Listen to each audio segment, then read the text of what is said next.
Túlia. Meu boa tarde aí para todos e todas. Hoje é dia 20 de setembro de 2012, quinta-feira.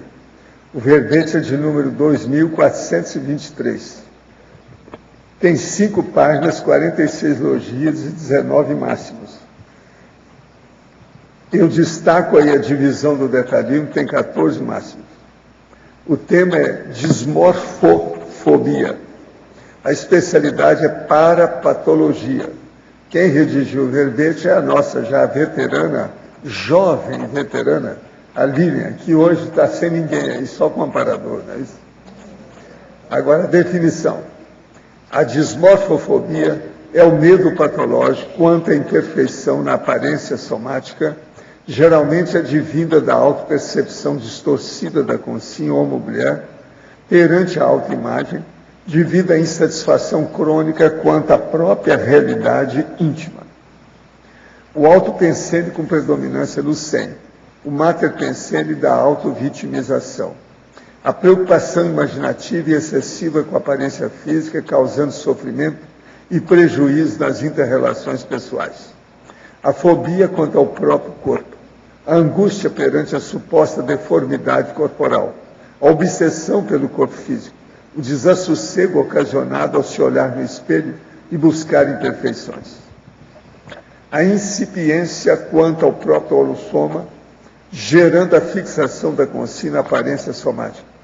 Os autoassédios e heteroassédios propiciando os bloqueios bioenergéticos oriundos da pensenidade patológica da consciência dismórfica.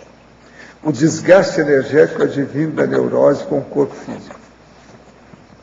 Agora, na argumentologia, nós temos aí o tópico da sintomatologia, com 10 sintomas da dismorfia, dismorfofobia.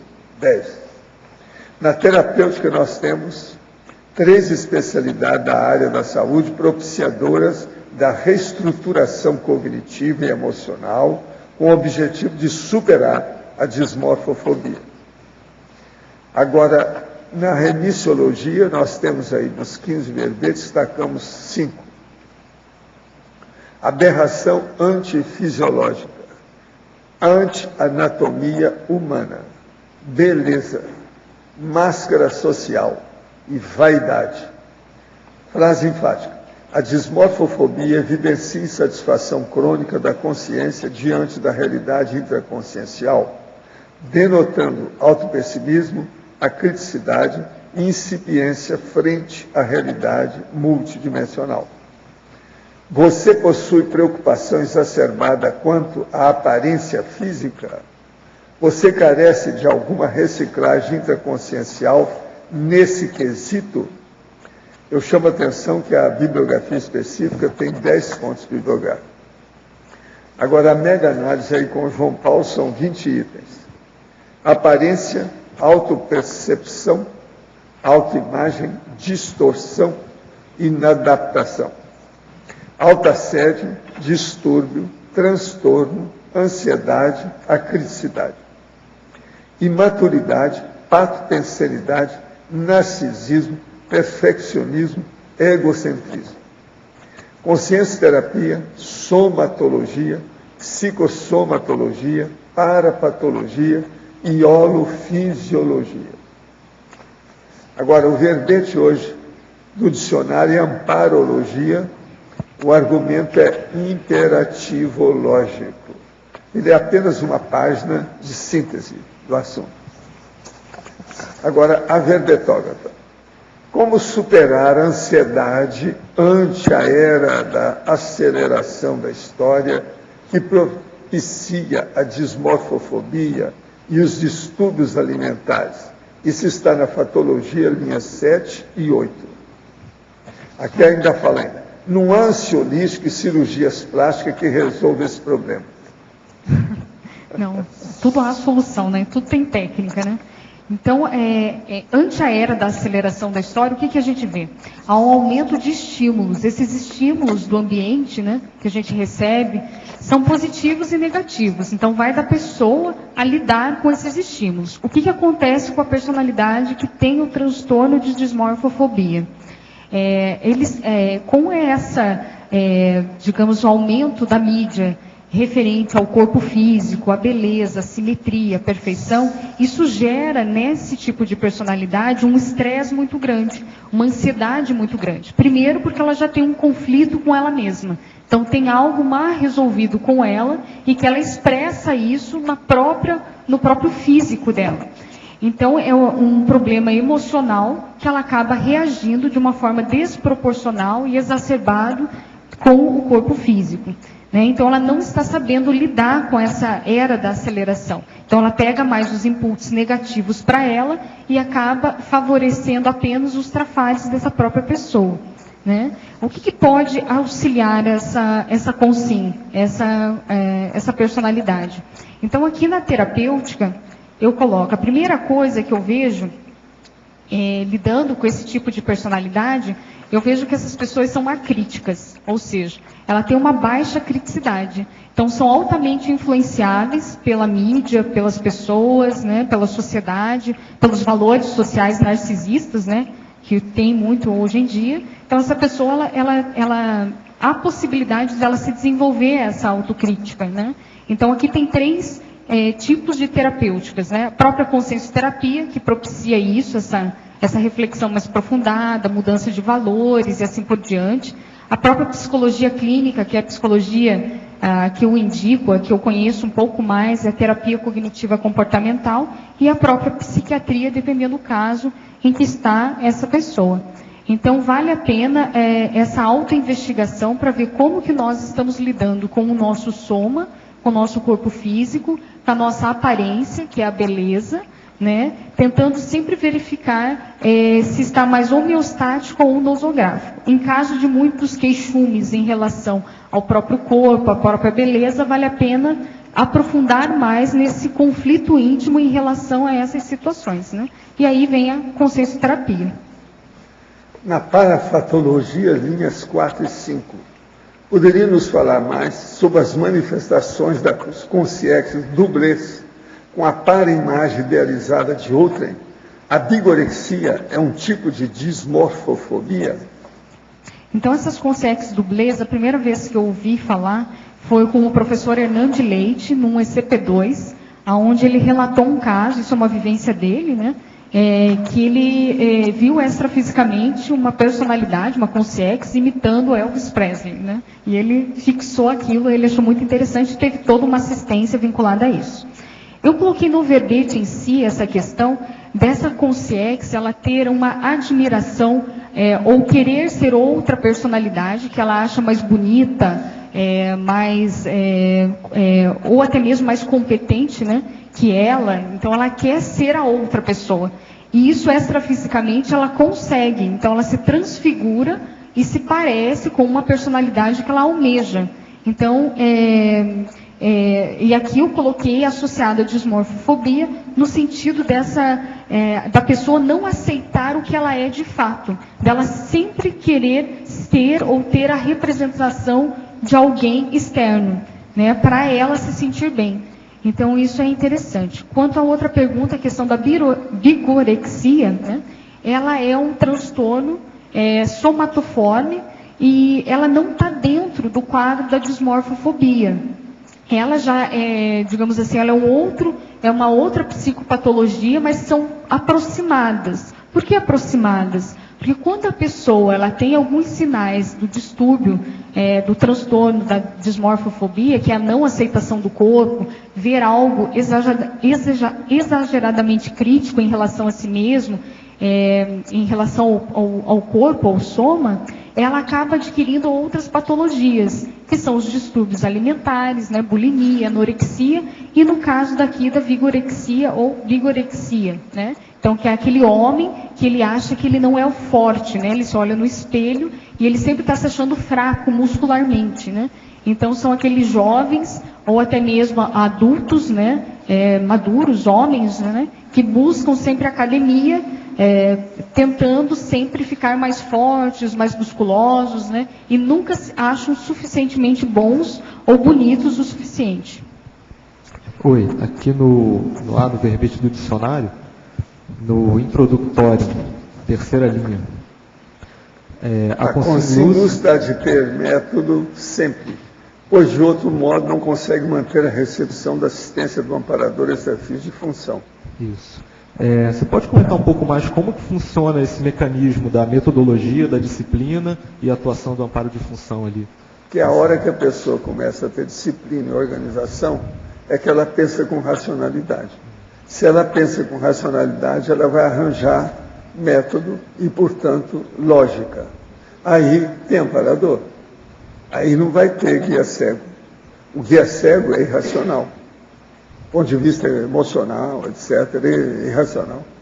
Se for ponderar tudo, espremer tudo que o guia cego faz, você vai ver que falta racionalidade. O amparador não, tudo é correto, ele está fazendo força para acertar em tudo. Então, se a pessoa ela não tem método, não tem assistência correta.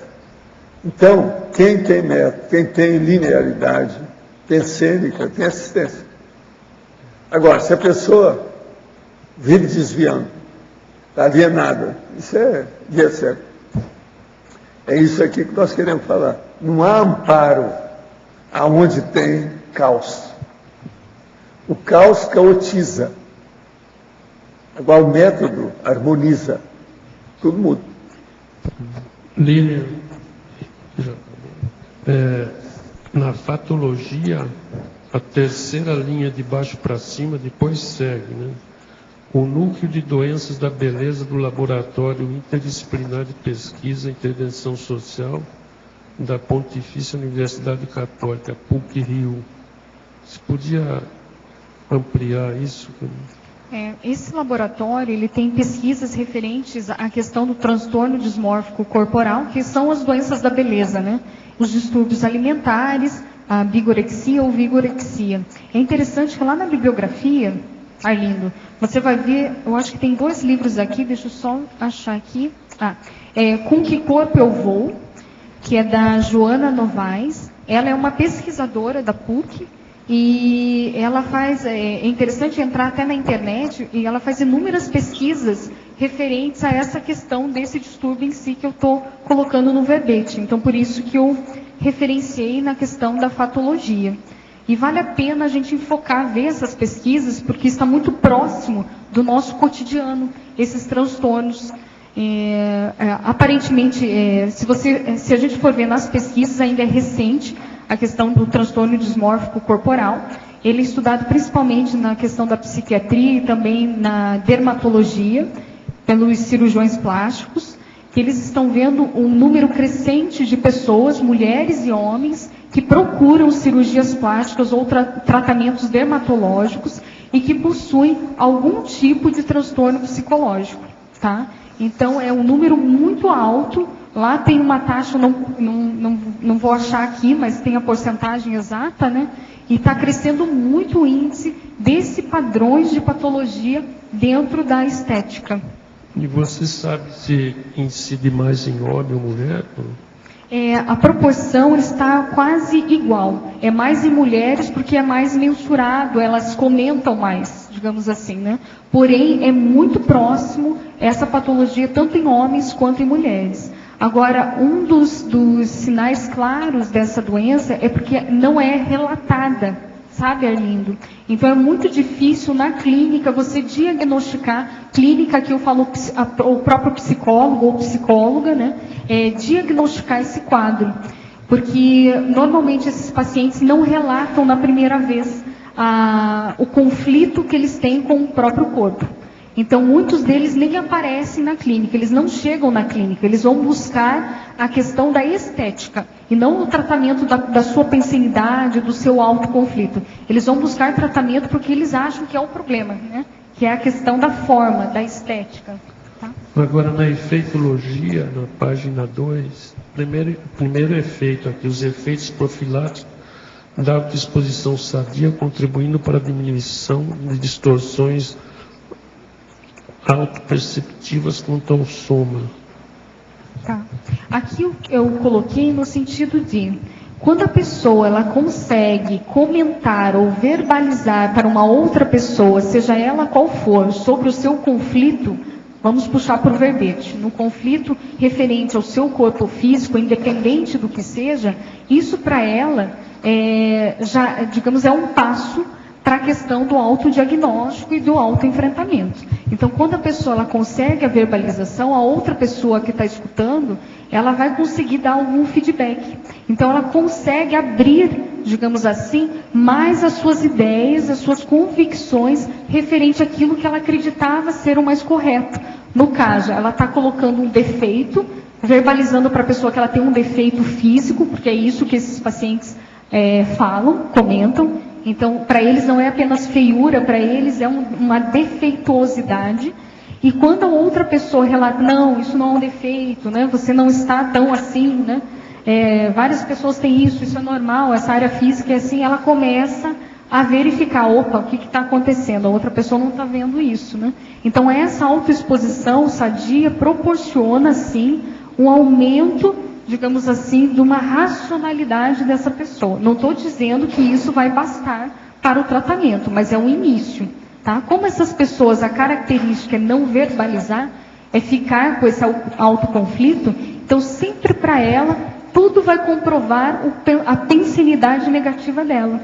Então, é interessante colocar aqui que tem um livro na psicologia cognitiva que fala bem a respeito desse transtorno, e que eles comentam assim, que essas pessoas, essas personalidades com dismorfofobia, elas tendem a verificar a expressão facial das outras pessoas de forma equivocada, sempre levando para a pessoa como se a pessoa estivesse com raiva ou estivesse com uma crítica exagerada a respeito dela. Então, ela está, pensa bem, ela está com um conflito íntimo muito grande em relação ao seu próprio corpo. E ela, entrando no ambiente, ela olha as pessoas que estão em volta dela, sempre ela vê, através da face dessa pessoa, que é uma comunicação, ela faz uma interpretação errônea, achando que todas aquelas pessoas estão olhando para o defeito dela.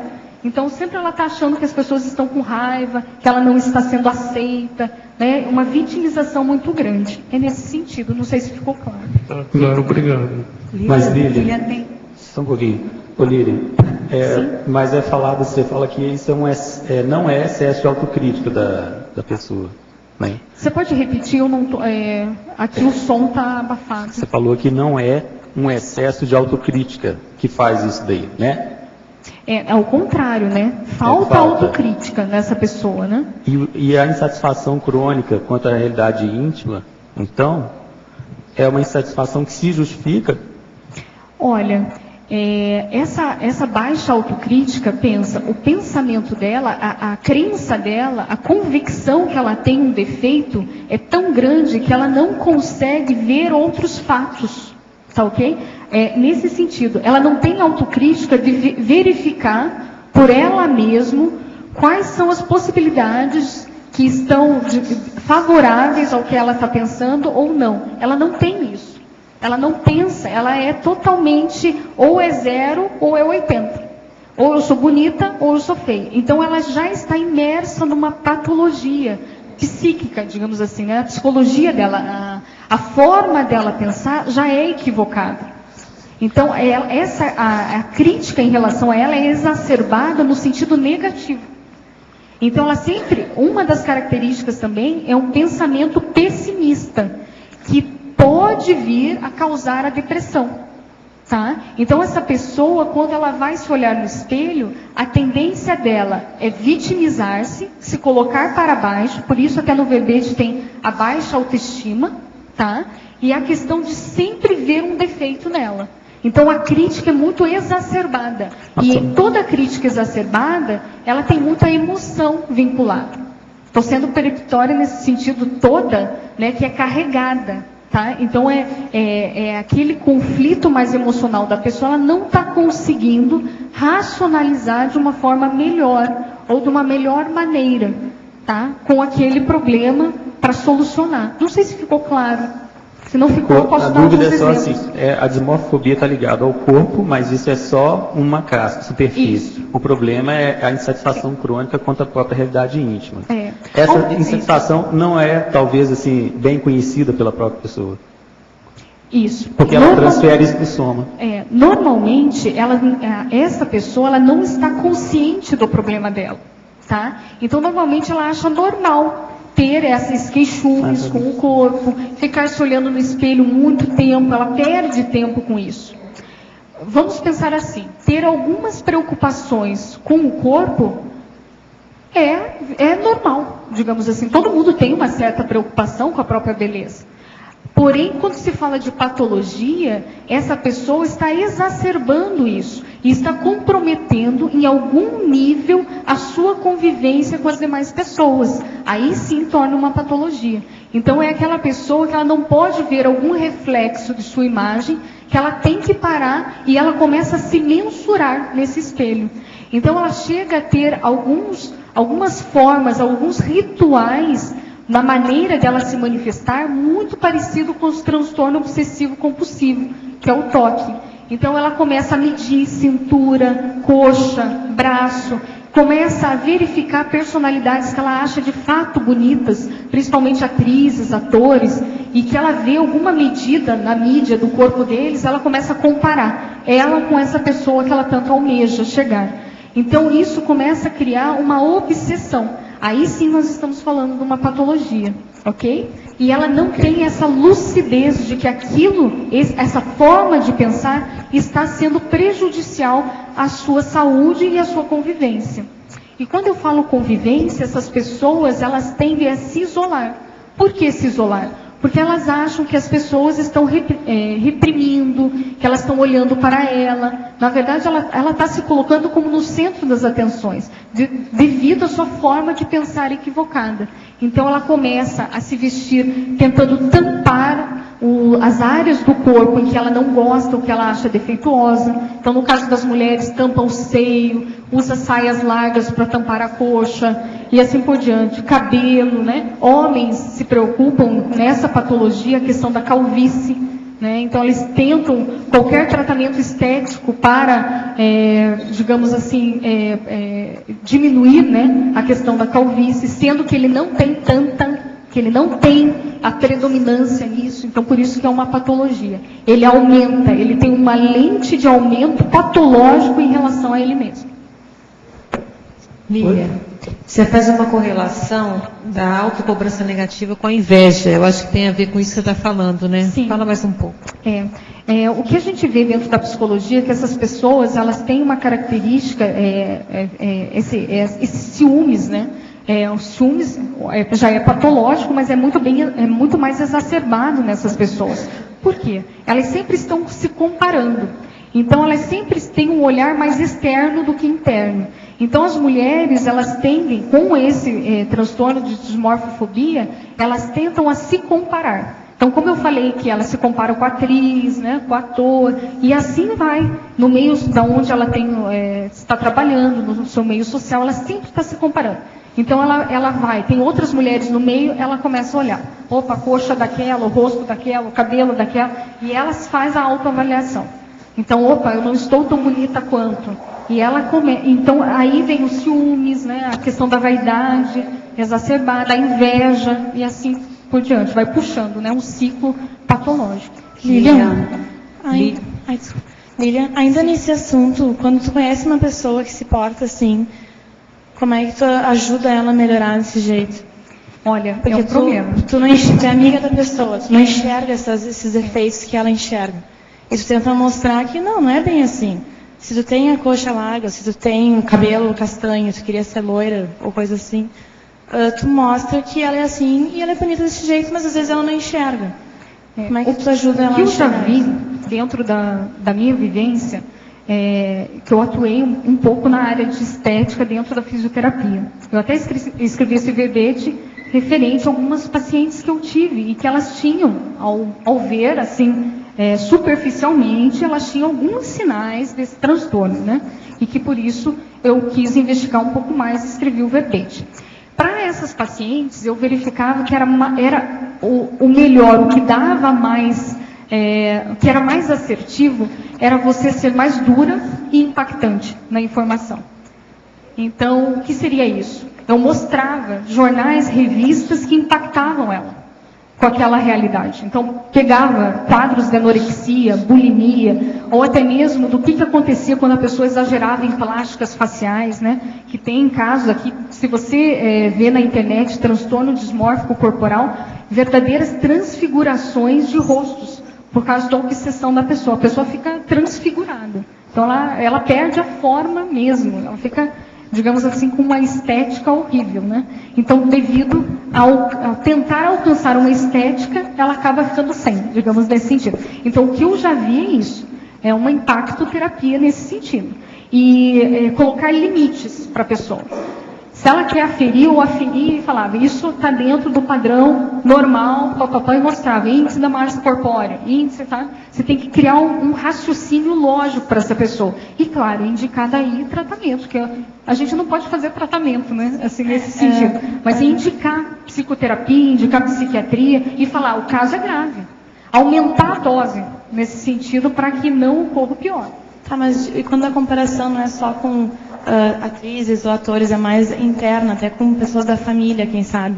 Ela pode se comparar ou com a irmã, ou com as melhores amigas, a tia, talvez que é mais velha, que já tem mais tempo de vida, né? Aí, quando não é tão acentuado, longe, assim, porque quando se compara bem da televisão, ela fez, sei lá, anos de academia e ficou desse jeito, mas quando a pessoa a vizinha se compara com a vizinha, por exemplo. É a mesma coisa. É a mesma coisa. Olha, o índice de comparação é o externo. O externo pode ser aqui do lado, lá em cima, entendeu? Na TV.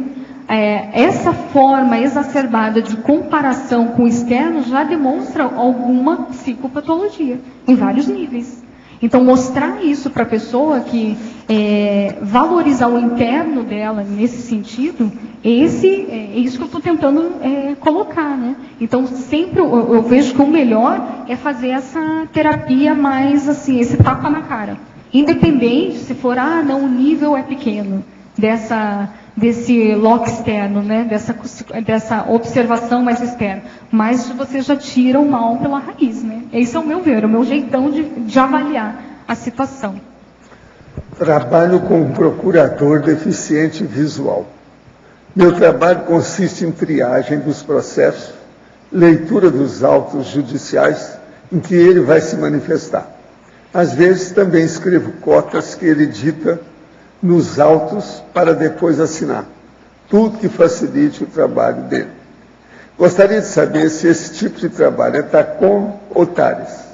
Sou funcionária pública e já poderia estar aposentada, mas resolvi permanecer trabalhando, motivada pela oportunidade do trabalho voluntário, embora receba o abono de permanência do funcionalismo. Olha, aí é você que sabe, né? Está difícil a gente falar se é TARES ou se é TACOM, né? Pode ser que seja as duas coisas, não é isso? Se de ver o que você está fazendo de bom junto com ele. Está ajudando quem? Quais são os resultados? Os frutos. Como é que é o saldo disso? Isso é que é importante. Né? Gente, eu devolvo aí a professora lá. Sim. Aqui na parapatologia, na quinta linha, o parafato da consciex mutante não conseguindo fixar a autoimagem na morfologia do psicossoma. Poderia ampliar, por favor? Tá. Esse tipo de consciência é aquela que não consegue ficar com uma forma ou manter uma forma em seu psicossoma. Então, quando você olha uma consciência assim, ela fica oscilando a forma dela, humanoide, digamos assim. Então, ela não tem um formato específico.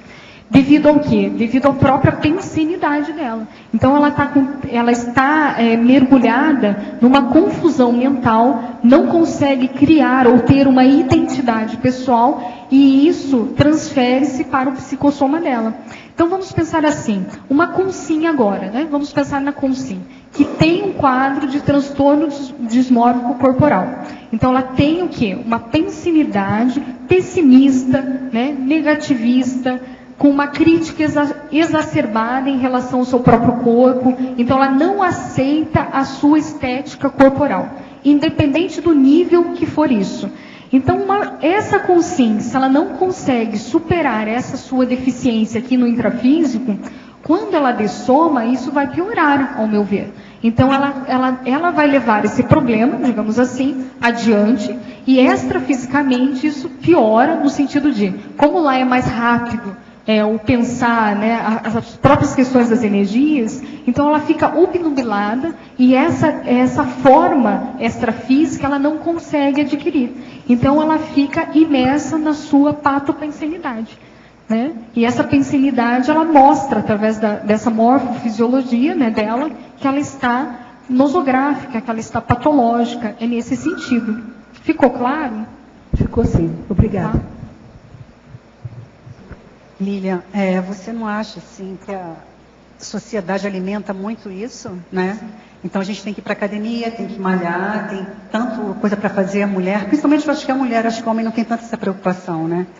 Tem que ir para a academia, tem um monte de hoje de clínica de estética, o dermatologista já mudou, ele também já cuida da sua estética, e está tudo assim exacerbado, né?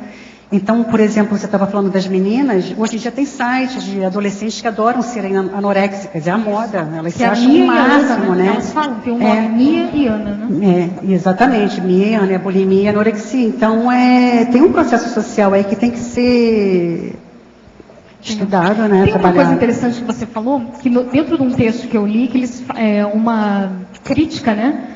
Social, ela colocou que a Socin contemporânea, ela relata, né, que a Socin contemporânea está aos moldes do modelo narcisista, né, onde as pessoas não se interessam pelo outro, a não ser para saber como os outros a vê. Então esse é um valor social que está sendo colocado para essa geração, né?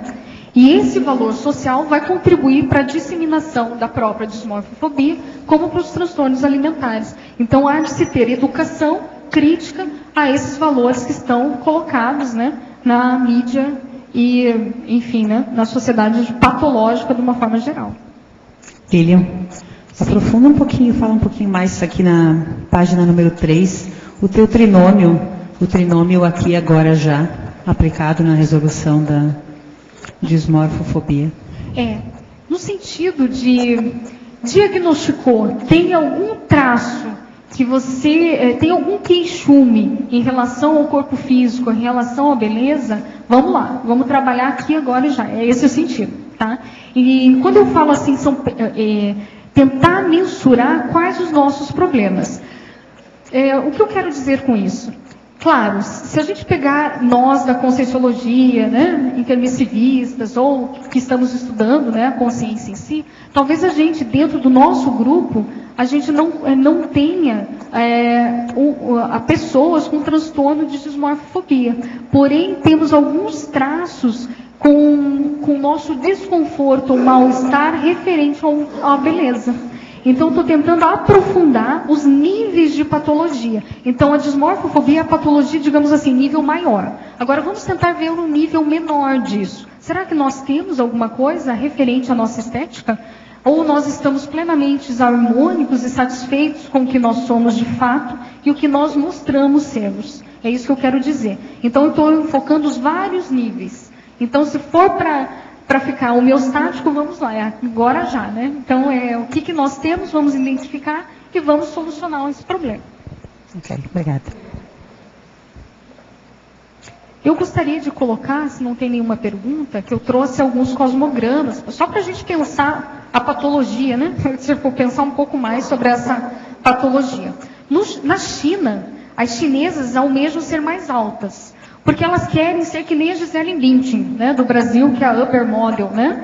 E o que acontece? Existe uma cirurgia chamada o método Ilizarov. Eu acho que não é bem assim que se fala, né? Que se pronuncia. Mas, enfim. Para aumentar 10 centímetros de altura. E o que faz essa técnica cirúrgica? Essa técnica cirúrgica consiste no corte da canela e depois são alongados por aparelhos metálicos, ortopédicos, né? E esse procedimento pode ocasionar infecções, possibilita ficar com os ossos fragilizados e não conseguir mais caminhar sem o perigo de sofrer uma fratura de perna. Vocês entenderam? Eles cortam a canela, colocam um material ortopédico como se fosse de fratura, é um extensor, né? E vai para o osso. É uma loucura. E aí várias mulheres aqui não conseguem se locomover, andar e assim por diante. Então, a que ponto chega, né, a loucura, né? E assim outros cosmogramas. Se não tiver mais pergunta, eu leio mais, para a gente pesquisar, né? Deixa eu pegar mais. A outra aqui, ó, tem uma pesquisa feita em 2004 pela marca Dove, né? Da Unilever, e ele fez com 3.200 pessoas com uma idade entre 18 a 64 anos.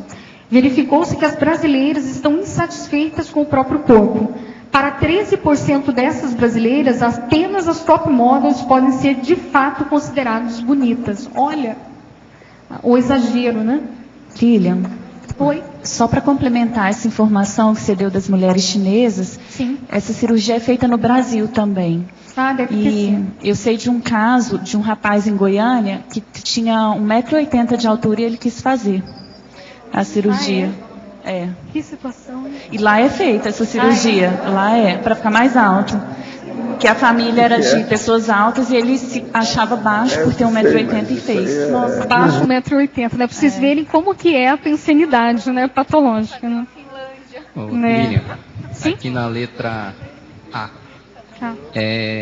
Tem umas 2 semanas saiu uma reportagem aqui, na Veja, sobre meninas que se cortam com estilete. Eu fiquei assim horrorizado, porque automutilação, às vezes a pessoa escondia isso da família há 10 anos. Isso. E meninas bonitas, tudo, e elas se cortando.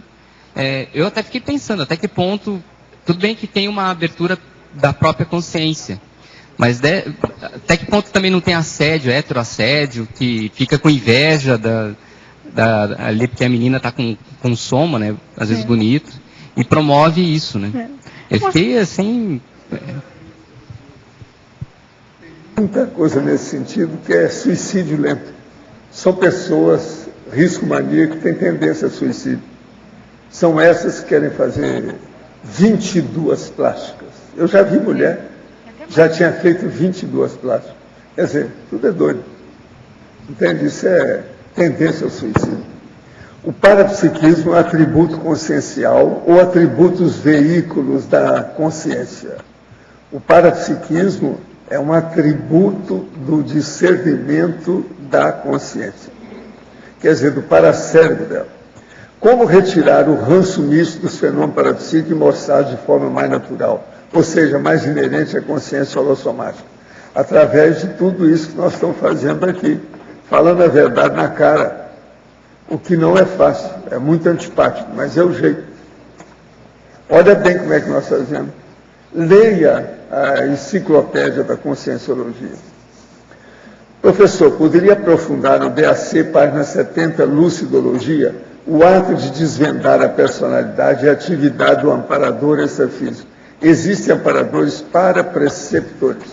O caso é o seguinte, é você estudar, porque do ponto de vista real, de nós analisarmos, identificarmos e dar, por exemplo, aí um diagnóstico sobre qualquer consciência, a melhor que tem é o amparador que esteja perto da gente, porque esse parece com a gente. Então nós temos mais afinidade com ele. De modo que o ideal é sempre estudar o amparador que esteja perto da gente.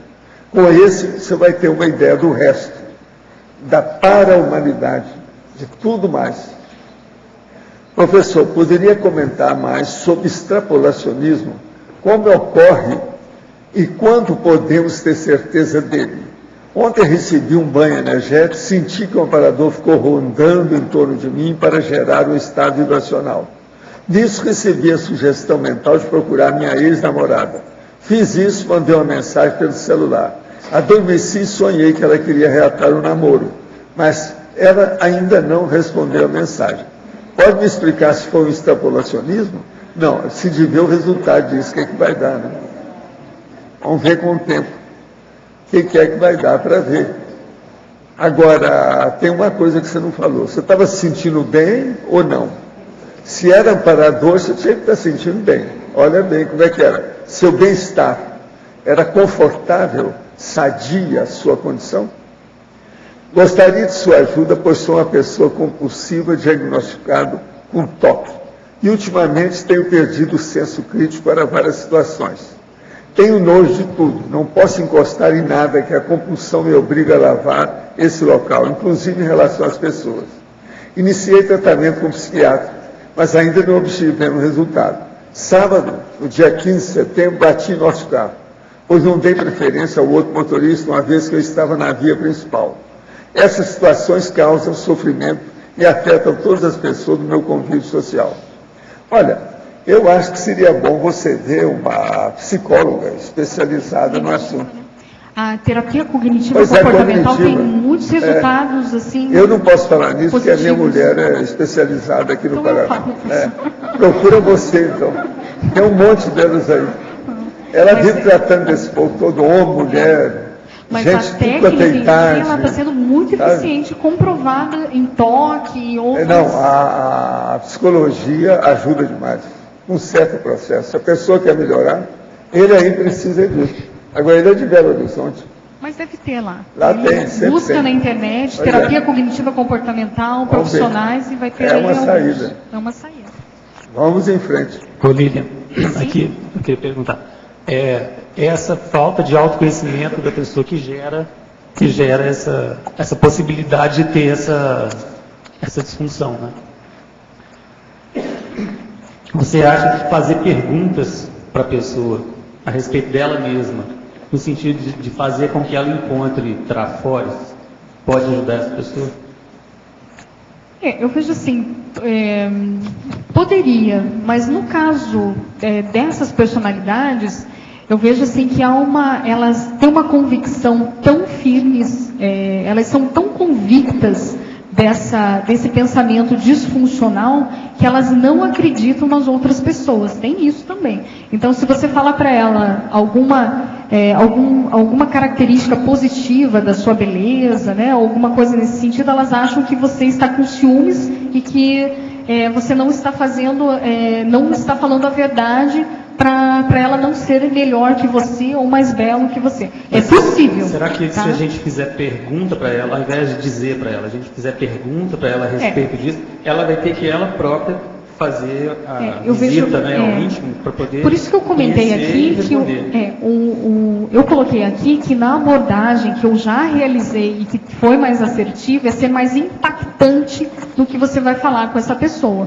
Então não ficar também tentando auxiliar ou fazer aconselhamentos, que isso também não vai adiantar. O negócio é ser firme, é mostrar a realidade ali, na hora, no que der, mostrar a realidade da doença e falar, ó, você está doente. É isso, entendeu? Busca auxílio e vamos lá. Não tem muito mais o que você ficar trazendo ou levantando para essa personalidade. Por causa que a dúvida, talvez eu falando aqui, você não consiga entrar nesse holopensene mais patológico, entende? Mas a negação é muito grande dessa pessoa, quanto a essa realidade externa, entende? Então tudo que você fala, todo o feedback, ela acaba anulando. Isso é umas características da crença disfuncional, tá? Que ela não é facilmente mudada. Então por isso que é necessário ter aí encaminhamento para psiquiatra, psicólogo, para aí sim ele fazer uma abordagem, digamos, mais assertiva nesse sentido. Agora, se tem colegas, está vendo isso, a dica eu acho que tem que ser mais posicionado nesse caso. Lilian, só para falar aqui, complementar, que a TCC, ela tem técnicas específicas que ajudam demais, né, para as pessoas que têm esse problema. A professora Graça Razeira está se especializando nessa área, né, tem outros profissionais também, trabalham com técnicas do espelho, porque, na verdade, a pessoa, quando ela se olha no espelho, ela se vê gorda. Ela pode estar pesando 30 quilos, mas ela olha e se vê realmente como obesa. Então, é o mundo da fantasia. A cognição dela está comprometida. Nesse caso, a anorexia. E ela precisa de ajuda, entendeu? No caso da anorexia, que eu estou dando um exemplo aqui. Mas o bulímico também está totalmente descontextualizado da sua realidade. Então, a TCC trabalha para que a pessoa entre em contato consigo mesma e possa se ver realmente como ela é. Tá? Ela faz várias técnicas que estão ela faz uma reestruturação cognitiva quando o paciente permite, né? Então, ele vai estudar o pensamento dele, vai alinhar, né? Fazer uma, digamos assim... A mulher é a mais antiga na cognitiva no Paraná, oficialmente. Ela viajou hoje para fazer mais um curso no Rio. Ela vai representar os processos da turma do Rio, lá do Ranger, aqui em Foz. Então vai Volta trazer... o trabalho da Graça, lá em Curitiba já está sendo comentado. Eu comentei isso para ela. Pois é, mas a turma que teve os aí... professores da pós-graduação já estão... Ela é a mais antiga do Paraná. Já estão indicando tratamento assim, com ela. Oficialmente considerada a mais antiga na cognitiva do Paraná, no estado do Paraná. Por isso que a turma do Rio quer, por isso que ela viajou hoje. Ela viajou agora na hora do almoço. Ela vai passar 10 dias lá. É curso com a turma da doutora. Pelo seguinte, ela estudou com o Bernardo Ranger. Sabe como é que é? Bernardo Ranger, então é tudo de casa, se conhece todo mundo e tal. Agora, é coisa séria. Quem está junto com ela aí é a Estela também, que está dedicada ao processo. Também está vendo isso tudo aí. Vamos ver o que vai dar. Agora, eu vejo pelos casos, tem gente que eu conheço, que às vezes está procurando ela. Então eu sei. E os resultados que tem obtido. Realmente é bom. Agora, é muito bom isso quando você consegue encontrar uma pessoa que tem racionalidade, não seja doida. Por quê? Se a pessoa tem qualquer dessas loucuras de toque ou qualquer coisa, mas é doida mesmo, aí não tem jeito, não, aí é mais difícil. Mas se ela é racional, você consegue melhorar aquilo rápido. Se ela é lógica, ela admite aquilo que você fala. Então aí ela segue o que a gente fala, ela melhora. Eu penso que a gente tem que dar mais valor para isso. Lília Rosa, página 2, binomiologia. Gostaria que você comentasse um pouco esse primeiro. Educação rígida, traumas infantis? Isso, Rosa? Sim. Dentro da psicologia, tem uma das hipóteses de causas, né, do transtorno dismórfico corporal, que é a questão dessa educação rígida. Tá? Essa hipótese levanta a questão daqueles pais que desqualificam, então não é só rígido, tá? Então desqualificam a criança e, além disso, tem uma educação muito severa, punitiva. E isso acarreta para essa criança, em alguns casos, esses traumas infantis, esses traumas emocionais, aonde essa criança ela acaba tentando negar a si mesma, negar o seu corpo, negar a sua estética, negar os seus trafores, seus talentos, habilidades, e entre outras mais. Levando aí a esse transtorno, né, de dismorfofobia e também transtornos alimentares. Essa é uma das hipóteses, né, dessa questão familiar. Também é verificado que algumas pessoas com esse transtorno têm em sua família pessoas próximas, né, familiares de primeiro grau, que também têm TOC, que é um transtorno obsessivo compulsivo, ou também já sofreram por algum outro tipo de transtorno somatoforme ou distúrbios alimentares. Então é nesse sentido. Agora é importante a gente colocar, Rosa, que na questão dessa educação a gente tem que estudar caso a caso.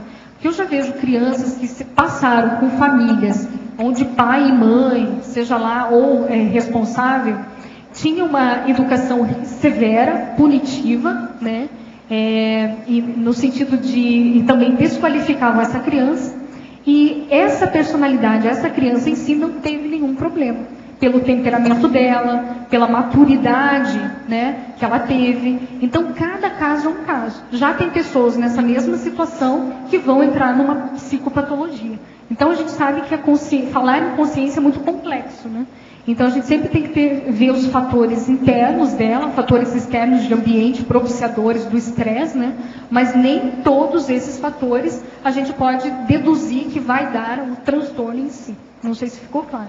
Então, isso que é importante, né? Ver a pessoa, o histórico de cada pessoa, para a gente conseguir ajudar ela a ser mais assertivo, né? Eu vou ler, então, mais cosmogramas, se não tiver mais perguntas, né? Então, tem um cosmograma, mas esse é referente na questão da anorexia. É importante colocar que o transtorno dismórfico corporal não é anorexia nem bulimia, tá? Então, ele lá no DSM-4, né, ele é colocado diferenciado. Então, ele é um transtorno somatoforme que lida com essa questão de alguma dificuldade em relação ao próprio corpo, né? E, porém, ele pode gerar ou pode ser associado a outros transtornos. Aí sim, entra a questão da vigorexia, anorexia, bulimia e entre outros, tá? Então, nesse caso aqui que eu vou ler é de anorexia. Então, aqui tem uma reportagem que conta que a onda do culto ao corpo magro começou nos anos 60, com a top model inglesa Twiggy. Encantou aqueles que dizem entender de estética. Vocês se lembram dessa personalidade, dessa modelo? Era um cotonete, né? Magrinha com a cabeça grande, né? Ela era bem fininha, né? Então eles falavam que era mulher cotonete. A onda continua. Hoje, modelos e atrizes têm entre 10% e 15% de gordura no corpo. O nível considerado saudável é de 22 a 26, a diferença. Então, se vocês entrarem, quem não conhece muito ou não tem muito interesse, né, nessa área de estética, vale a pena ver essas com os réus, gente, para a gente estudar esse perfil de baratrosfera, né? Então, se você entra na internet e vê as fotos, são verdadeiros esqueletos com pele e osso, né? Esqueletos andando com uma roupa, afirmando ser a moda, a estética, a beleza hoje do mundo. Então, é uma patologia, né? A TENEPS nesse planeta sempre será necessária, ou chegará um dia que não haverá necessidade de evolução geral das consciências para melhor nível cosmoético? Enquanto tiver subhumanos, vai precisar da TENEPS. Então pensa nisso. Se tiver humano, mas vai ter subhumano, vai precisar da TENEPS. E nós precisamos de melhorar os PETs. Viva a zoologia. Agora, a verbetógrafa. Na parafatologia, página 1, quarta linha, poderia explicar as manifestações das consciências dublês com a para-imagem idealizada de outrem? Então vamos pensar assim. Se aqui no intrafísico existem pessoas que não estão satisfeitas com a própria estética corporal, com o próprio soma, e elas tentam imitar uma outra pessoa, se passar por uma outra pessoa, até mesmo realizar cirurgias plásticas para ficar igual, idêntica aos moldes de uma que ela almeja, uma personalidade que ela almeja. Então, no extrafísico, nós também temos essas consciências patológicas, aonde não conseguem fixar a sua imagem, a sua identidade intraconsciencial. Elas buscam sempre ter uma referência externa, ou seja, elas se moldam, né, na questão de fisicamente de uma pessoa, de uma personalidade que elas adotam como serem belas, bonitas ou melhores do que elas. Então, na verdade, essas consciências, elas não têm essa identidade, essa intraconsciencialidade, esse posicionamento íntimo perante elas mesmas. Então, elas necessitam dessa transfiguração, dessa imagem externa para, digamos assim, melhorar a sua carência, né, energética, afetiva e outros quesitos mais. Na fatologia, página 1, terceira linha de baixo para cima, poderia explicar o estudo do núcleo de doenças da beleza do Laboratório Interdisciplinar de Pesquisa e Intervenção Social, LIPS, da PUC-Rio? Esse núcleo de doenças eu coloquei dentro da patologia, e se você olhar também na bibliografia, tem uma pesquisadora que é a Novaes, Joana Novaes, e ela tem um livro, Com Que Corpo Eu Vou. Ela estuda e pesquisa profundamente a questão dos temas relacionados aos distúrbios alimentares e também referente aqui ao transtorno dismórfico corporal. Então, por isso que eu citei. Vale a pena verificar a pesquisa e esses livros atuais e pesquisas como é da PUC, né, São Paulo, referentes ao Brasil, Rio de Janeiro, desculpa, referentes ao Brasil sobre esses transtornos.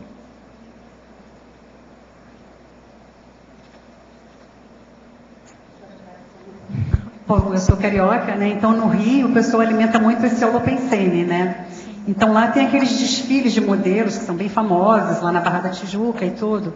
E alguns amigos médicos meus me falam que é um verdadeiro show de horrores. Entre um intervalo e o outro, as modelos param para sair, para vomitar, para voltar para o palco. Elas têm que se sentir magras, elas têm que estar assim, se sentindo assim super bem. Então esse amigo meu que é médico, ele ficava horrorizado quando ia ajudar a esses processos lá. Então a gente vê que é uma loucura assim, institucionalizada, né? Porque está todo mundo envolvido nesse processo lá, nesse processo de moda excessiva, né? Tem um caso aqui de um cosmograma, modelo de 21 anos, morreu de infecção generalizada decorrente de um quadro de anorexia. Após 21 dias de unidade de terapia intensiva, UTI, né, do hospital, de São Paulo. A modelo tinha 1,72 m de altura e pesava 40 quilos na ocasião. Estava 20 quilos abaixo do seu peso normal e estava trabalhando. Tipo, era a questão profissional. E outras, digamos, outros profissionais que também sofrem com esse conflito, né, de beleza e estética na sociedade, a questão da ginástica olímpica, que é pouco falada. Mas essas ginastas, vários árbitros, eles pedem para perder peso excessivamente para que elas fiquem leves e realizem aqueles movimentos harmônicos, né? Então tem o caso aqui da ginasta americana que morreu em 94, aos 22 anos, de anorexia. Ninguém sabia o quadro dela, só soube depois. E foi por causa... E quando morreu, ela estava com menos de 27 quilos.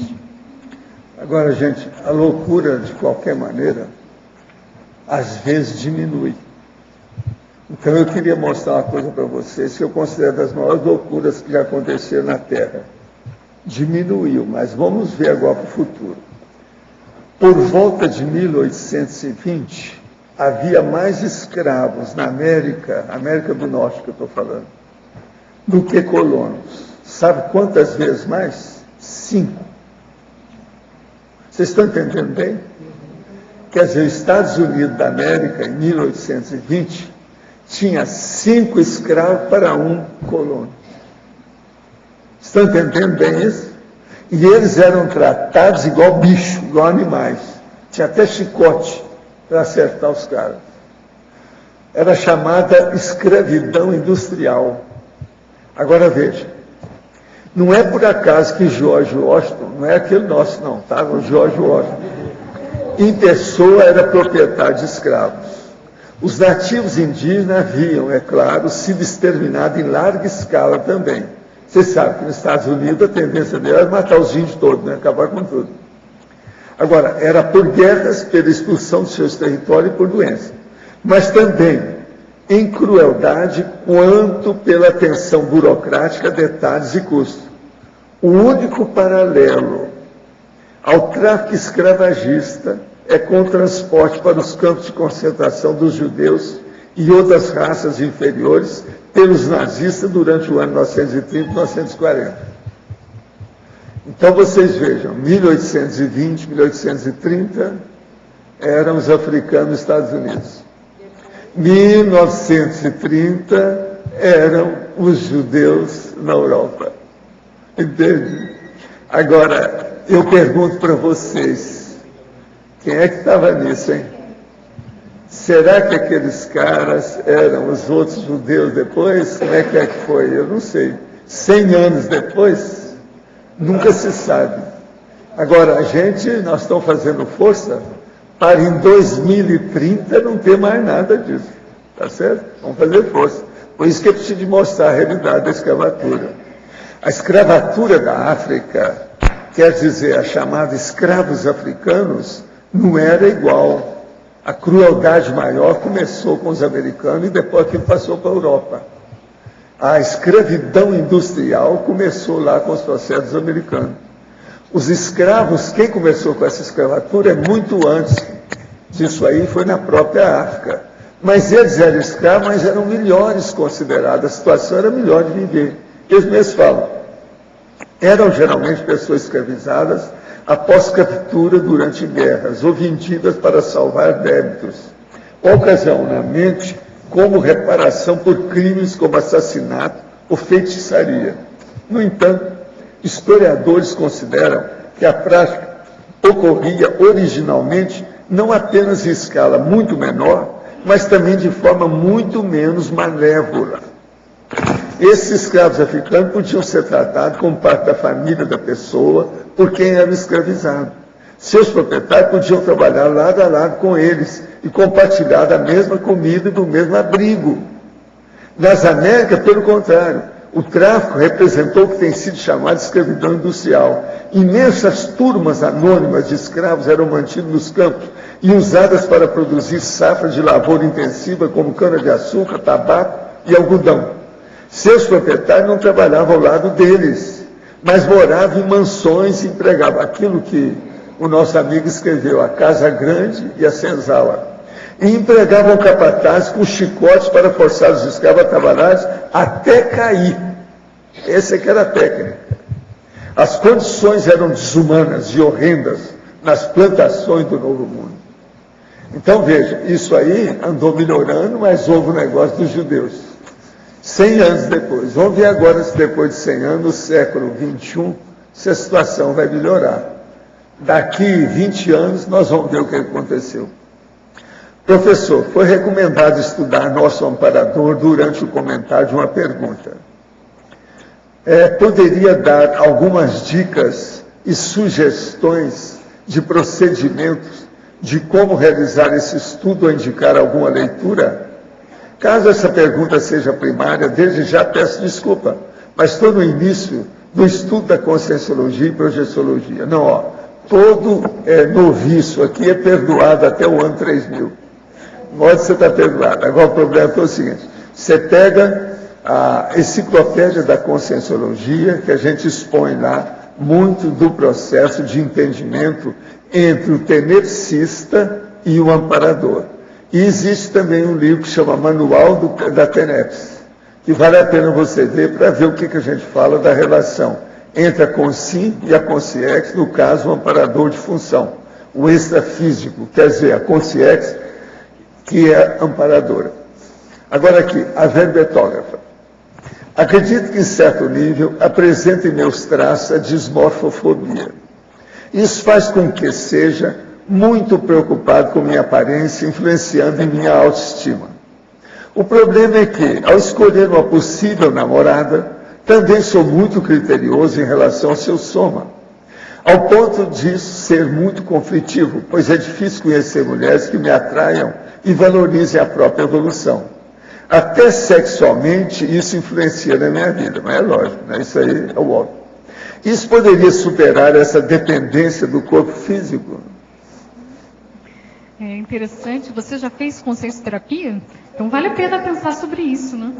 Que enquanto você não resolver esse conflito íntimo seu, relacionado à sua estética corporal, vai ser muito difícil você arranjar aí a dupla, ou a própria questão da sexualidade, né? Então vale a pena você, uma dica aqui, uma sugestão, é você entrar fundo nesse diagnóstico e enfrentar. Então, a consciencioterapia, eu acho que cabe aí você refletir sobre isso, né? Aqui tem uma pergunta que não está falando para quem é. Eu vou deixar você responder, depois, se precisar, eu entro, tá? O que você acha sobre a nova tendência de cosméticos destinada às crianças, que a mídia defende como se fosse uma necessidade para elas? Cosmético para criança? Cosmético para criança. Eu sou contra. Não, a maioria só quando tem algum problema de doença. Mas dá apenas para embelezar a criança é burrice. Senão é aquelas mães lá, igual aquela Joan Bennett, que eles mataram lá, que ela era produzida, só saía de casa com produção. A menininha tinha 6, 7, 8 anos. Dentro disso, isso é loucura. Isso é loucura. Agora, dentro disso, eu lembrei que teve um documentário com crianças, eu acho, a partir de 6, 7 anos, que participavam de concursos de Miss. Nos Estados Unidos. E mas é Joe Bennett, já viu falar? Aquela menina muito bonita que eles mataram. E aí e até hoje vai ter um ponto de interrogação. Quem é que matou? O que foi, né? Mas enfim, esses concursos era interessante para a gente adentrar esse mundo, né, dessa patologia. Os pais, eles faziam questão, então elas faziam depilação. Uma das coisas mais sérias que tem, que a criança não sabe, depois ela vai xingar os pais demais. Somente a menina. Quando ela crescer, pelo seguinte, passando cosmético demais, principalmente no rosto, de qualquer maneira, ela envelhece mais depressa, vai criar ruga mais depressa, a pele vai ficar envelhecida, e vai chegar um ponto que não adianta, porque se ela vai ficar produzida depois, fica uma máscara, fica borrada, você está entendendo? Então, se começar muito cedo, durante uma adolescência, mais cedo, qualquer coisa assim, isso é um perigo. Isso aí a maioria ainda não sabe disso. Eu estudei isso devido ao processo da cosmetria. Inclusive no Oriente eles sabem disso. Entende? De modo que uma criança aí começar a passar, besuntar a cabeça dela, isso é um perigo, a cara dela. E outra coisa séria, o rosto, a cutis, você está entendendo? Da mulher, do rosto, é diferente do resto do corpo. Por exemplo, eu sempre falei isso, metiolate, que é uma coisa que eles usam muito. Você não pode passar metiolate no rosto. Isso estraga a pele, torra a pele. Então tem uma opção de coisa que você nunca pode usar. Você está entendendo? É se ter cuidado com o rosto. Não pode ser qualquer coisa emborrocando sem mais nem menos. E outra coisa, borrocar piora a situação. Ainda mais num clima igual o nosso, por exemplo, se for tropical, ainda piora mais ainda. Então tem que abrir o olho com isso. É muita bobagem que tem em matéria de cosmetria. Agora, o povo faz isso por causa da indústria. Eles ficam pagando a mídia para colocar o negócio para vender mais. E outra coisa, eles querem criar escravos, lavagem cerebral. A criança começa, viu a mãe fazendo, ela também quer imitar. Os filmes americanos tem um monte deles que fazem isso, eles ganham dinheiro com aquilo. A menina vai lá, sem a mãe falar nada, e ela mesma faz a maquiagem dela e aparece. Aí o pai dá o contra, aquele negócio todo. Isso tudo, tem dezenas de filmes sobre isso. Tudo é propaganda da indústria, para poder vender o cosmético. E outra coisa, ela fica viciada daquele jeito. Ela cresce borrocando a cara. Você está entendendo? Isso aí é um problemão. Produção estética, cosmétrica, é de abrir o olho. Isso não é para qualquer um, não. Quanto mais põe, pior fica. É igualzinho. Por exemplo, lá, se você for à Califórnia e ver, você chega, olha as pessoas assim, você vê tudo com cara de extraterrestre. Por quê? Fizeram plástica de qualquer maneira. Somente nariz é de morte, você vê logo. É coisa mal feita. Tudo parece boneco mal feito, mal acabado, não, a boca puxada, tal. E hoje está ficando pior. Agora que tem os borbotões, aquele negócio que vai ampliando tudo, que eles colocam muito botox, daí a pouco fica tudo deformado. Então parece que a pessoa tem um bumbum na cara. Em vez de ter bochecha, tem bumbum. Agora, Estados Unidos é que tem mais gente assim, de todo lado que eu já viajei, na Europa, todo lado. Estados Unidos é que tem mais. Agora, veja, eu sei disso porque eu trabalhei na área e viajei para esse mundo inteiro aí para ver essas coisas. O negócio não é fácil. Quem tem razão são as chinesas, sabe? Aquela que eu ia jogar golfe com ela debaixo do sol, e lá não tem tanto sol assim no lugar que nós estamos, não tem tanto sol igual aqui. Mas ela estava toda tampada, da cabeça aos pés. Mais do que na burca, tudo isso, chinesa. Agora você olhava, você via só que ela tinha uma pessoa ali dentro, mexendo naquele negócio. Quando tirava aquele deslumbramento, a mulher lindérrima, pele, tudo arrumado, e jogando golfe. Sabe, eu, quantas vezes não joguei com essas mulheres? Agora você olhava, tinha gente, um cara uma vez chegou e me viu lá e falou, bom, você está jogando com quem? Qual é esse homem aí? Não, não é homem, isso é gente, é mulher.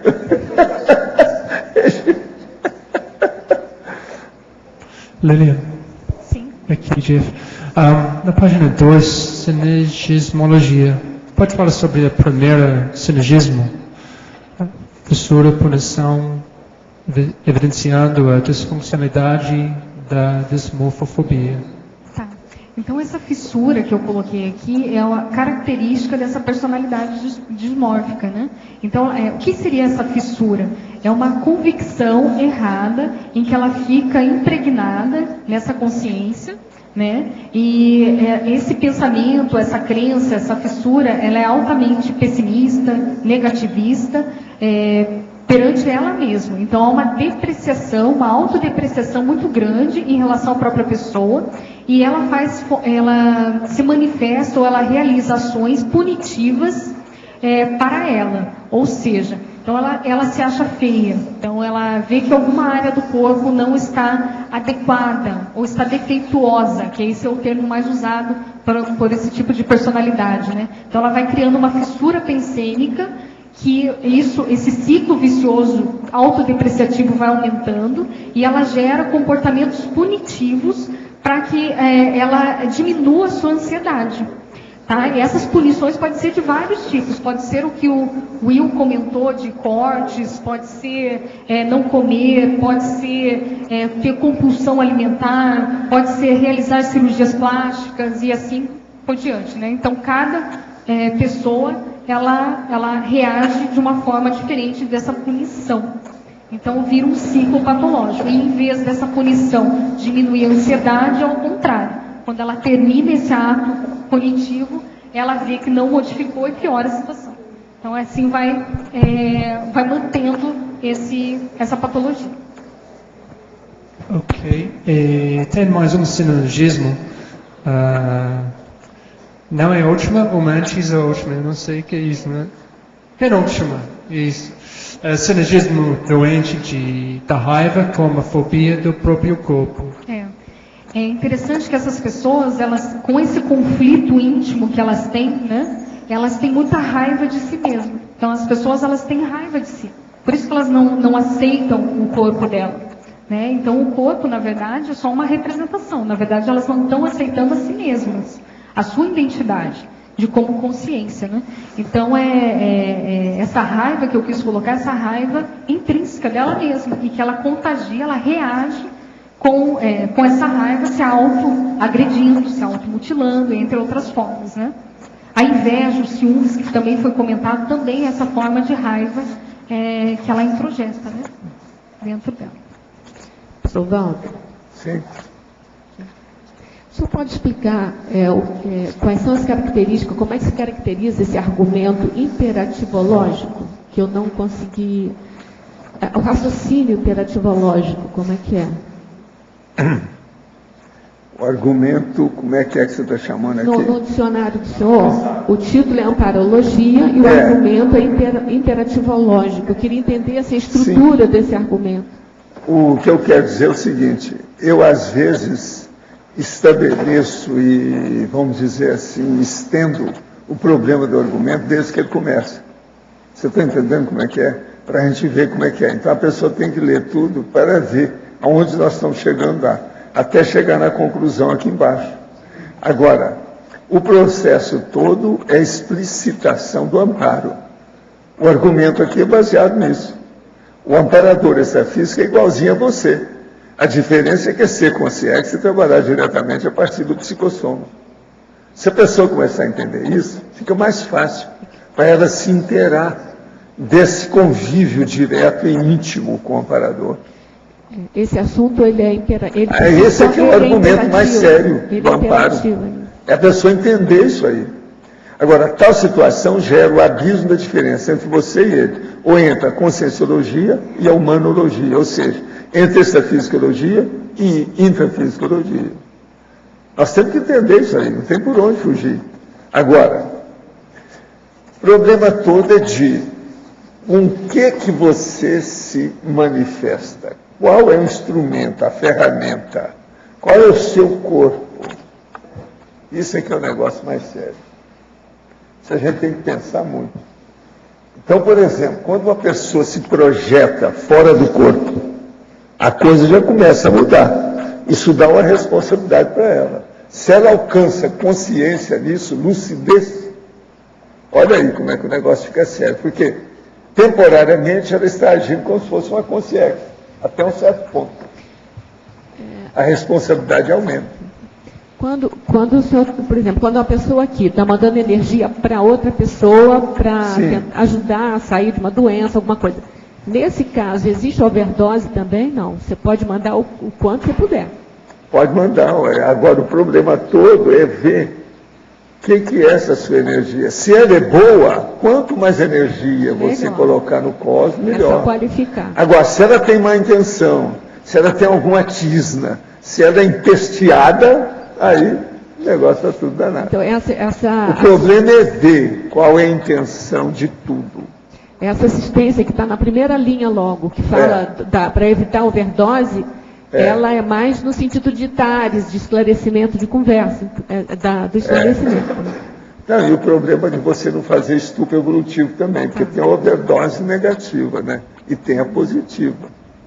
Se você passar da conta, como é que é? A criança vai comer, se dá comida demais, ela vomita, vai dar indigestão.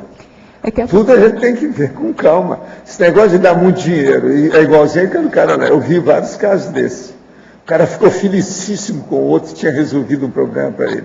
Ele precisava de 5 mil, o cara pegou e deu 500 mil, o cara ficou louco. Morreu em pouco tempo. Eu vi isso acontecer. Então, veja, mesmo com a melhor das boas intenções, se a pessoa não tiver discernimento, o cemitério está cheio de gente com boa intenção e boa vontade que morreu prematuramente. O mesmo pode acontecer com energia. O mesmo pode acontecer com energia. Tem que abrir o olho, não é isso? Escuta, nós vamos abrir então parênteses agora para um negócio aí sobre energia, tá certo? Vamos funcionar aí com as energias, para ver o que está nesse mundo. Pessoal, por favor, nós pedimos para desligarem os celulares. Obrigada. E na hora da mega euforização também para não teclarem os computadores, somente após o trabalho. Obrigada.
Então, como é que foi lá? Professor, foi sentir na cabeça no começo, bastante intenso, movimentação de energia, me deu um calor, frontochakra, e ficou um certo tempo. Isso me trouxe algumas lembranças, algumas coisas. Depois eu senti que desceu, meu cardio chakra ainda está um pouco alterado, e depois no bico chakra, no final. Eu senti a energia saindo bastante e a cabeça parou. Eu estava imobilizado, mas eu estava vendo que a movimentação estava sendo feita nessa região. Você está se sentindo bem agora? Estou, está melhor. Então tá bom. Como é que foi lá com você, Lúcia? Eu acho que me atrapalhou muito a minha ansiedade, me deu muita taquicardia, eu acho que até segurei um pouco por causa disso, mas eu consegui perceber, sim, a energia, e me veio umas ideias, não sei se é autossugestão, de galáxia, com cosmovisão, não sei se é coisa da minha cabeça, né? Começaram a mexer em você, então. E do curso de Agora, você sentiu o processo do campo, né? A força que tinha aí, né? Senti, apesar do... E você, como é que foi? Eu também percebi as energias, a percepção que ela foi chegando gradativa, era uma energia quente, né? Eu senti calor, assim, uma energia muito agradável, me lembrou o campo de CP2, energia de CP2, assim. E eu também senti o cardio, houve um momento que eu senti o corona, assim, mais para o final, mas agora para o final, eu não sei se você colocava com mais taquicardia, mas a sensação que eu tinha uma consciência, ou você, não sei, com o coração acelerado do meu lado direito. Não sei se é dele, se é uma consciência, alguma coisa assim. Não, ele é tranquilo, não, o jeitão dele, não. Foi muito chamativo, estava aqui do lado. Mas a energia estava muito boa, muito agradável. Agora você viu que tinha um campo, né? Tinha alguma coisa, uma força. Ele era pulsante, ele estava pulsando. Agora você está sentindo bem agora? Muito bem. Isso que é importante. Não, vocês estão bem, a turma é boa. Viu? Se precisar, a gente apela para vocês. Hein? Obrigado.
Como é que foi lá? Foi tranquilo. No início, na verdade, eu demorei um pouquinho para engatar. Não sei se é porque eu já estava fazendo ali, sentada, daí eu vim para cá, me atrapalhei um pouco. Sempre eu começo a fazer o EV, depois quando fica muito intenso, eu começo a sacudir toda a parte de cima do meu corpo. Bastante. E quando fica bem intenso, fica mais, aí eu às vezes tento controlar. O campo às vezes faz isso. E eu senti um grande da movimentação lençol, da assim. energia, né? Oi? A movimentação da energia. Eu sinto bastante, e eu senti uma hora tipo um lençol em cima de mim. Você está sentindo bem agora? Sim. Então tá. E como é que está o Colares aí? Como é que foi? Te envolveram com 1001 colares, hein? De energia. De energia. Hein? Eu senti vindo muita energia por aqui, pela direita. Interessante que pela frente ela passava fria, mas no braço estava aquecido. No início eu não sei se era Consciex, alguma coisa no meio vindo assim, não sei se era Consciex. Agora tinha algumas Consciex, acredito eu, do meu lado direito também. E eu senti o campo fazer isso aqui, ó. Acho que mexeram um pouco na minha cabeça também. A parte de cima. Está sentindo bem agora? Bacana. Tá. E como é que está a mamãe aí? Muito intenso, professor. Para sentir Você estava com saudade da loirinha, não estava? Estava. Deu para sentir o redemoinho intenso, foi intensificando. Na ordem do relógio. Isso. Orientação do relógio. Você sentiu? Foi bem intenso. Claro isso. Não é sempre que é assim, não. Depende o que eles estão mexendo com a energia. Por isso que é que movimenta a energia. Não tem saída. Mas estava assim. Foi acelerando e subindo. Assim, foi bem interessante o movimento. Na orientação do relógio, sabe como é que cabeça. É cronológico. Muito tranquilo. Mas você está sentindo bem agora, tudo bem, né? Então tá. Olha, qualquer coisa a gente convida vocês aí para ajudar aí com a energia, ceder energia, doar energia. Vocês estão bem.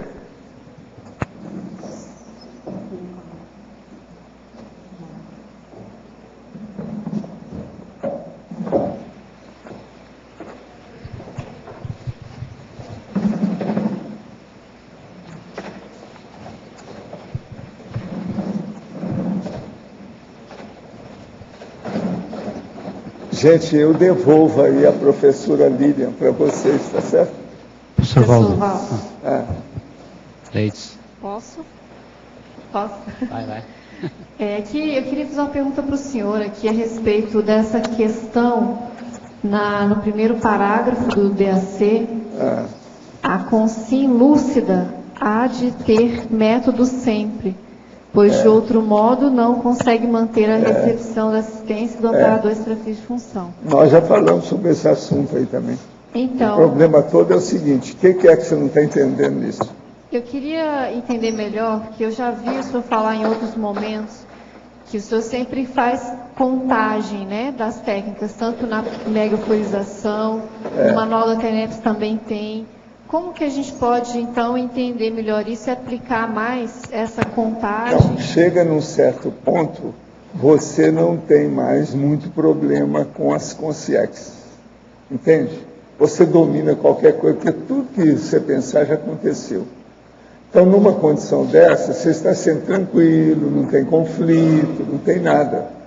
Então, o contato com o amparador se faz com uma intimidade tal que supera todo o contato que você tem com os outros. Supera a duplista que eu tenho, supera tudo isso o tempo todo. E outra coisa também, se aparece um serenão aí, eu às vezes tenho mais facilidade de ver o meu amparador do que o serenão. No entanto, ele tem muito mais chance de ter comunicação comigo, entendeu? Então, com o passar do tempo, estabelece uma harmonia natural, espontânea. Isso fica fazendo parte da própria vida da gente. Não há mais problema, não há uma questão nisso mais. Isso é mais do que natural, espontâneo. E não fica mecânico, não, porque você está sempre querendo ver se há uma expansão desse processo, se há uma evolução daquilo, se há uma assistência no esforço que você está fazendo. Agora, o problema é esse. Sem o processo de método, disciplina, organização, não dá, não vai. As comunidades superiores, avançadas, evoluídas, todas essas comunidades extrafísicas, elas têm uma harmonia como base do holopensene. Para se chegar lá, todo mundo tem que estar mais ou menos naquele nível. Não pode ser diferente, senão nem a pessoa não se sente bem lá. Entende como é que é? Por exemplo, se você pegar uma pessoa que está muito suja, ela não tomou banho, está com a roupa toda em mulambo, e você vai levar ela numa soirée, numa festa que estão dando aí no palacete, tudo, ela não vai se sentir bem lá dentro. Não é os outros que não vão sentir, é ela que não vai sentir. Devido à diferença, você está entendendo? De manifestação. Então, é muito importante a gente ter a força presencial aplicada com a convivialidade, com o amparador de função. Entende? Quanto mais nós entrosar, melhor para nós todos. E ele vai lucrar com isso e você também. Isso aí é uma coisa muito séria. Ajuda, faz parte do serviço. Entende? A situação é essa. Organização, disciplina. Nós precisamos disso, todo mundo precisa. Agora, com o amparador, isso é praticamente inevitável. A gente pode começar estabelecendo como a gente acha que deve ser e com o tempo vai adaptando. Não, você vai captando pouco a pouco, você vai vendo que tem os exopensenes. É prestar atenção não só na energia, é aquela ideia nova que perfura o seu paracérebro. Aquilo vem e entra como se fosse um raio laser, entende? Pontual, em cima da sua ideia. Você vê, não, essa ideia, como é que eu não tinha pensado nisso? Você vê que ela está entrando no seu bico universo consciencial. Aí você vai ver que é um amparador. Você vai sentir banho de energia que ele vai dar. O banho de energia, por exemplo, é muito sério. O banho de energia, eu tenho falado muito nisso do ano passado para cá, para que as pessoas tenham mais noção do assunto da energia.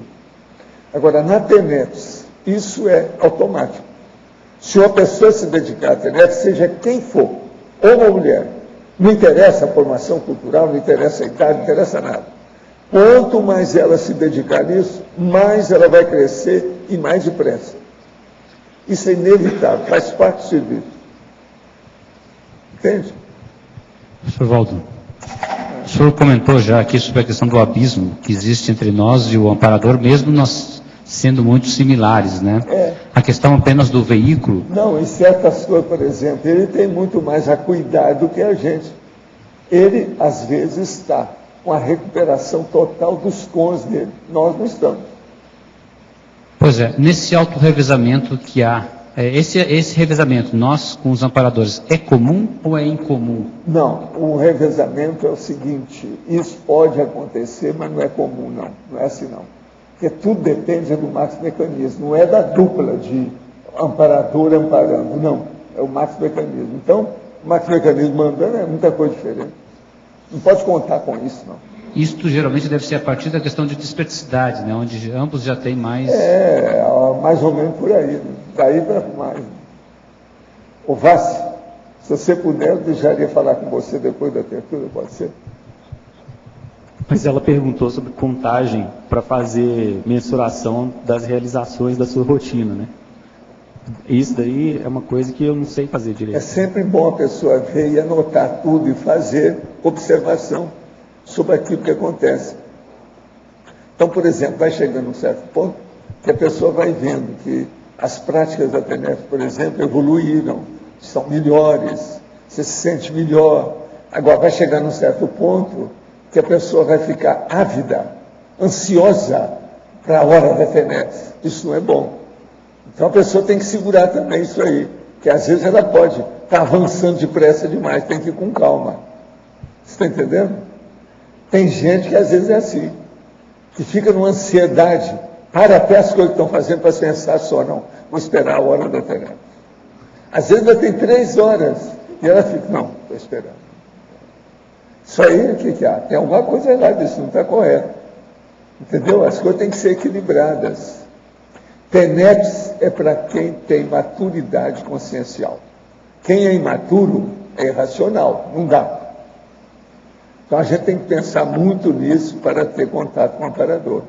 Agora, para a pessoa entender mais consciência e amparador, o ideal mesmo de tudo que nós temos, todas as técnicas que a gente tem, é a TENEPS. A TENEPS é muito prática, objetiva. Ela mostra a realidade disso e é inevitável. Todo mundo cresce com a TENEPS. Vamos pensar. Lilian, na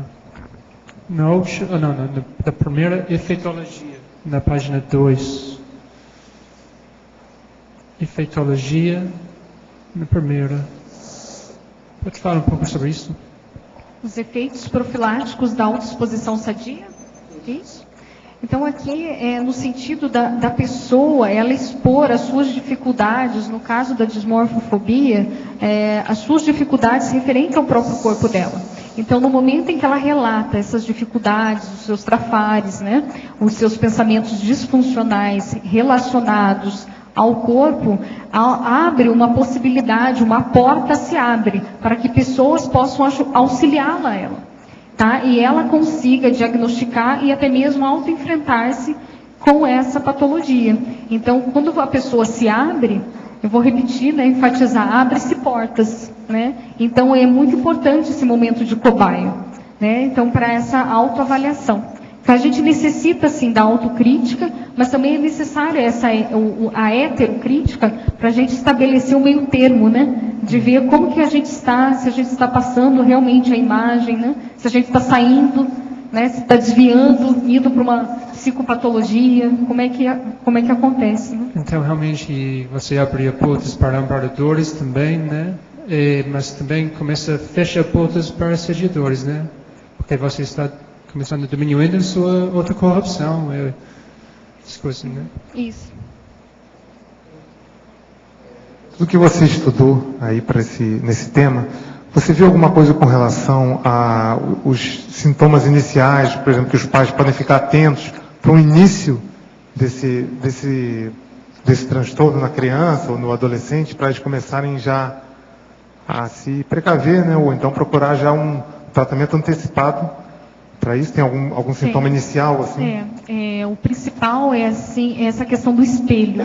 Então, o jovem, ele a qualquer momento, ele tem algum reflexo da imagem dele, ele para e fica ali aferindo, medindo, vendo se tem algum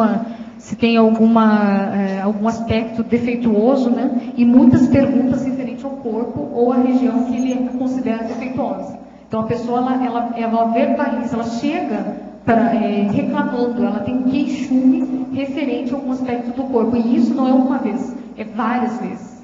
Então, isso não é assim, porque é normal, às vezes a pessoa fala, tem um dia lá, né, que ela não está muito bem, ela fala, tô feia. Não é isso.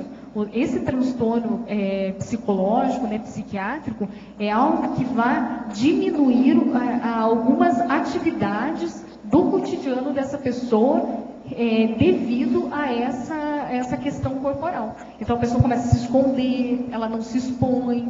Então isso que tem que ficar de olho nesse jovem, né? Ela começa a diminuir as amizades. Então sempre tem algum contexto ou alguma diminuição social devido a esse conflito. Não sei se ficou claro. Não, sim. E seria o quê? O primeiro profissional seria o psicólogo para procurar? Ou direto no médico? Eu acho ideal assim, que procurar esse psicólogo, né, e vai ser encaminhado, se for necessário, ou dependendo do nível que está essa patologia, ao psiquiatra. Mas também pode-se chegar ao psiquiatra e ele também encaminhar para o psicólogo. Né? O importante é encaminhar, né? Fazer um bom encaminhamento nessa área de saúde. Né?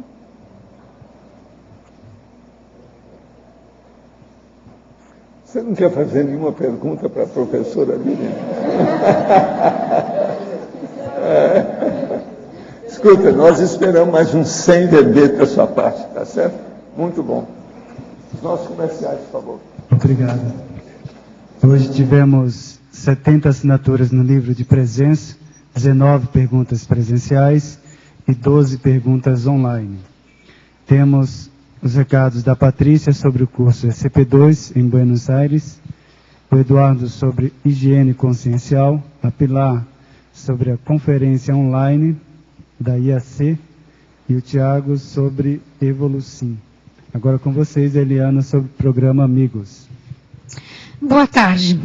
Você, teletertuliano ou teletertuliana, que está acompanhando as tertúlias há não muito tempo, vem se interessando pela conscienciologia, você pode às vezes se perguntar, como é que eu posso participar mais da enciclopédia, auxiliar mais nesse processo? Uma das formas é escrever verbetes, claro. E a outra forma também muito importante é você ser amigo da enciclopédia.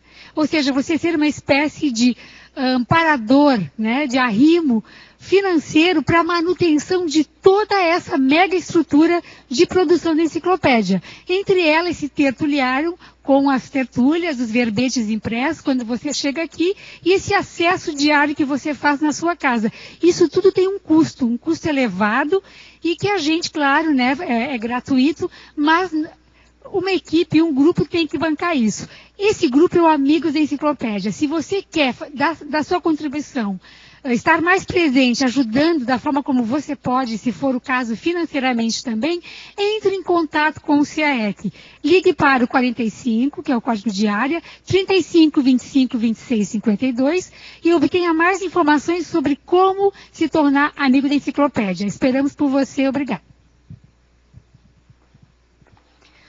Buenas tardes a todos. Me gustaría invitarlos para el cuarto SP2 de Buenos Aires. El SP2 de Buenos Aires va a ocurrir el 26, 27, 28 de octubre en el Hotel Regente Palace en la capital federal con la Epicón Adriana López. La ciudad de Buenos Aires es una de las más antiguas ciudades de colonización española en Latinoamérica. Fue escenario de muchos conflictos armados y necesita de mucha reurbanización extrafísica. Tus energías fraternas son muy bienvenidas.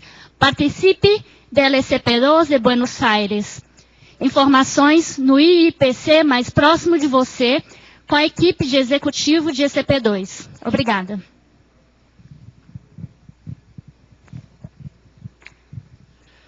Boa tarde a todos. O CAEC convida para o curso Higiene Consciencial. Você conhece o seu padrão homeostático de referência? As distorções cognitivas responsáveis pela maioria das formas de autoassédio? O curso acontece do dia 5 a 7 de outubro de 2012 no CAEC.